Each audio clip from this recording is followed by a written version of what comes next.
With the stiles cut, I'm going to fasten them in place now, but there's something you need to understand about all the stiles in an installation like this. Because they're probably not going to land on top of a wall stud, in order to secure them properly, you need to use glue as well as nails. Now, the nails aren't going to hold very much at all, but they will hold the stile against the drywall, and ordinary carpenter's glue does a pretty good job holding wood against drywall, especially unpainted drywall, although it'll work on all kinds too. So with the wider corner stile in place first, I'm going to shoot some finishing nails in place.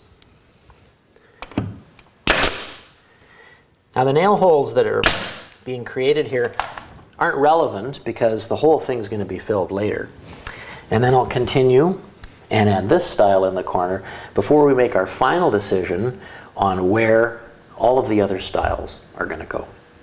Now's the time to put the stiles in place to get some sense of what the completed installation is going to look like. Now, rule of thumb number 1 is that the center of the stiles should be between about 18 to 24 inches apart.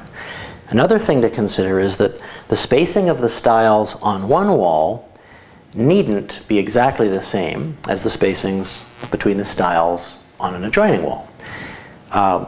Ideally, as I mentioned before, you want to miss any plug outlets or telephone jacks.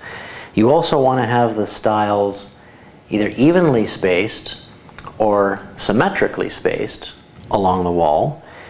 And the best way to figure all this out without committing yourself to any particular installation is just to put the stiles in place, as I've shown you here, loose, resting on the floor, with a tape measure along the floor, so you can get some sense of the kind of spacing you're dealing with. Now in this case, I'm going to be using a 24-inch spacing for this wall, and for that wall it's going to work out to slightly less than 24-inch spacing, but you won't be able to tell the difference by eye, and it's going to look nice and even and symmetrical.